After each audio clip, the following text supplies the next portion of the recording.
എറണാകുളത്തുള്ളവരാണ്. എൻ്റെ പേര് മധു, വൈഫാണ് ലേഖ. രണ്ടുപേരും സർക്കാർ ജോലിക്കാരാണ്. ടൗൺ പ്ലാനിങ്ങിലും റവന്യൂവിലും വർക്ക് ചെയ്യുന്നു. ഞങ്ങൾ എറണാകുളത്ത് നിന്ന് തൃശ്ശൂർ സെറ്റിലാവാൻ വേണ്ടി കുറേ വീടൊക്കെ അന്വേഷിച്ച് കുറേ നടന്നപ്പോഴാണ് തൃശ്ശൂർ വിലാസമായിട്ട് കാണുന്നതും പെട്ടെന്ന് തന്നെ സംഭവങ്ങൾ റെഡിയായി എടുക്കാൻ പറ്റി. അപ്പോൾ നമ്മുടെ സൗകര്യം അനുസരിച്ചുള്ള എല്ലാ സാധനങ്ങളും അവരുടെ കയ്യിൽ കുറേ കളക്ഷൻസ് ഉള്ളതുകൊണ്ട് അതൊക്കെ നേരത്തെ വേഗം റെഡിയായി.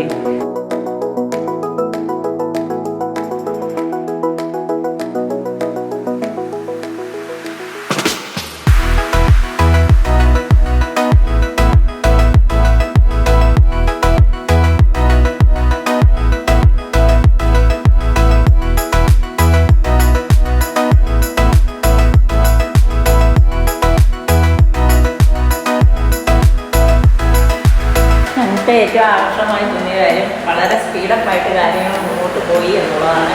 എത്രയും പെട്ടെന്ന് തന്നെ കാര്യങ്ങൾ നമ്മൾ ഒത്തിരി സ്ഥലത്ത് വർക്ക് നടത്തേണ്ടതായിട്ടോ അല്ലെങ്കിൽ ഒത്തിരി സ്ഥലങ്ങളിലൂടെ വീടുകൾ അന്വേഷിച്ച് നടക്കേണ്ടതായിട്ടോ ഒന്നും വന്നില്ല. വളരെ പെട്ടെന്ന് തന്നെ കാര്യങ്ങൾ ഡീൽ ചെയ്ത് സ്പീഡപ്പായിട്ട് കാര്യങ്ങൾ തീർക്കാൻ സാധിക്കും.